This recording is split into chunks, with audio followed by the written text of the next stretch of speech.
Hello and good morning, my dear cadets. Hope you have gone through the previous lessons which I explained. Cadets, do you remember which chapter we are dealing now? At present, we are dealing chapter number 3. What is chapter number 3? Chapter number 3, we deal about Delhi Sultanates in chapter number 3. In my previous 2 video lesson, I tried to complete the 2 topics. Can you see here an overview of the chapter? In that, rulers of Delhi, I explained you briefly. I also explained finding about the Delhi Sultanates. In the finding about the Delhi Sultanates, what we studied? We studied about Tariq, Tawarik, that means the inscriptions written in the Persian language, which explained about Delhi Sultanates. We also studied about how the coins were minted in those days in Delhi, and can you tell me what was the name given to those coins? Dilliwal, that was the name given to those coins which are minted in those days. So cadets, can you tell me what we are dealing in this today's topic? Point number 3. What is the point number 3? From the Garrison Town to Empire, expansion of Delhi Sultanates. This is what we are going to study in today's chapter. So what we are going to study today? We are going to study about from Garrison Town to building of an huge and powerful empire, the expansion of Delhi Sultanates. Now try to understand what is Garrison Town. Okay, Garrison Town is nothing but a fortified settlement, is called as Garrison Town. Once the Sultan or a king cross his garrified town or Garrison Town, then definitely he can expand his empire. So till early 13th century, most of the Delhi Sultans rarely controlled beyond their fortified towns. Means they constructed their palace or the towns or capital cities, and to protect that capital city they constructed huge forts. And most of the times Sultans, they didn't cross the beyond Garrison Town. When they not crossed beyond Garrison Town, then cadets, definitely their area of control will be generally less. When area of control will be less, then naturally their revenue source is less. Take for example, country like Norway, Sweden, small countries geographically as well as population wise. Or let us take the example, the country of Nepal. Nepal is a very small country. So since it's a very small country, the revenue source of Nepal is also very small in number or less in number, because their area is less. The same here also, since the Delhi Sultanates, they rarely controlled land outside their garrison town. As a result, observe point number 2. The Sultan seldom controlled by hinterland of the cities, and therefore they were dependent upon trade, tribute or plunder for supplies. So since the Delhi Sultanates, they are not controlled outside their fortified or garrison town, what was the revenue for them? They were depending on the revenue from the trade or tribute. Samantas gave tribute. Tribute is given by the subordinates, or plunder. We studied about previous lessons. Muhammad bin Tughluq, many Arabian kings, they attacked India. After attacking India, they plundered or looted Indian wealth. So what was their major source? Major source was trade, tribute or plunder or looting of wealth. So that was their major source of income. So mainly most of the Delhi Sultanates, they slowly started expanding their empire outside the outside the Garrison Town. Now you see, this is a picture of a hinterland. Hinterland means you can see there is no protection there. It is an open space. Okay. So now the Delhi Sultanates, they tried to capture this kind of huge area. What is the benefit of capturing this huge area? So that this area can be used for the purpose of agriculture, trade, commerce, or they can build up a powerful city. This is why they started capturing hinterland. Let us check the meaning of hinterland and Garrison Town, which is mentioned in the book. Cadets, I request, please write down all these points for your better understanding. What is hinterland? Hinterland, the lands adjacent to a city or a fort that supply it with the goods and services. Means land which is next to the fort which supplies the goods and services is called as hinterland. Garrison Town. What is Garrison Town? Garrison Town is nothing but fortified settlement with soldiers to protect. Try to understand. Those who visited Chitradurga, you can see a huge fort in Chitradurga, which belongs to the Madakari Nayakas of those days. Purpose of this kind of fortified towns to protect the wealth or the king. You see, this is an example for a garrison town. This is the fort of Chittorgarh. Okay, so you can see here in this area, you can see this is all protected here, isn't it? So that nobody can attack so easily. And you can see water source. Those days they used to leave crocodiles here, so that if somebody tried to intrude or jump and come, then also it was very difficult to reach. And after that you can see here huge buildings, temples and all those things. So what is the purpose of this kind of fortification? So that people who are living inside this area, they feel safe and secure. That is the purpose of fortification. Let us observe one more fort. You see, this is also one more example for a fortified settlement. You can see this is a fort outside boundary of that, and here you can see huge buildings. Those days, whenever the war was declared, first thing what they used to do, they shift the treasury and keep this treasury in the safer place, so that if the treasury is not captured by the enemy, the king can once again reconsolidate or consolidate his empire or build up a strong empire. This is one more example of a fortified town. Let us see one more example of a fortified town. Yeah, this is one more example. You can see here there is a space for soldiers keeping weapons. There is a space here.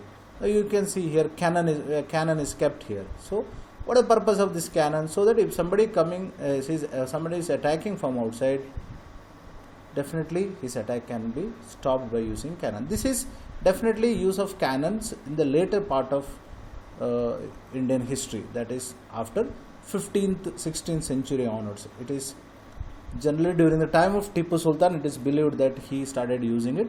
Then later British used cannons, guns and all those things. So try to understand, fortified town is a town with the fortification. I repeat, the garrison town is a place with the fortification with the soldiers to protect. That is what the meaning of a garrison town. Let us move to the next point. Next point is controlling garrison town in distant Bengal and Sind from Delhi was extremely difficult. Now, once again imagine Delhi Sultans, they were ruling Delhi as the capital. From Delhi, controlling Bengal, it is very difficult because such a long distance. Once the Delhi Sultans attacked Bengal, and once the attack is over, if they come back, once again the locals will rebel and they declare their independence. So Once the locals declare their independence, then those locals no more subordinates of the sultans. When they are no more subordinates, then what they will do? They will definitely won't pay the tax or tribute. So naturally the revenue source was coming down. Why I am explaining this? This is the reason why Delhi Sultans, Alauddin Khalji, Muhammad bin Tughluq, why they started thinking of expanding their territory, because they felt that if we started ruling in a smaller area or smaller geographical area or in a territory, then naturally our income source will be less. Another major reason why in the later part Mongols invasion, Mongols who invaded from Afghanistan, and the rebellion from the governors, also one of the major problem which was created to the Sultans of Delhi. That is another reason. Now you see, this is a map which is given in a textbook. Iltutmish, this is a land which is captured by Iltutmish. Now you see, Iltutmish captured all this land, and from this particular area, if you want to reach this particular area of Bengal, it takes months together, because those days you have to travel on horseback. There were no vehicles and all. So it was very difficult to control a larger area. That's the reason why I am explaining this to you, so that you try to understand slowly. This is the reason why the Mughals in the later stages or Delhi Sultanates in the medieval Indian period, they started patronizing slave kings or slave generals or governors.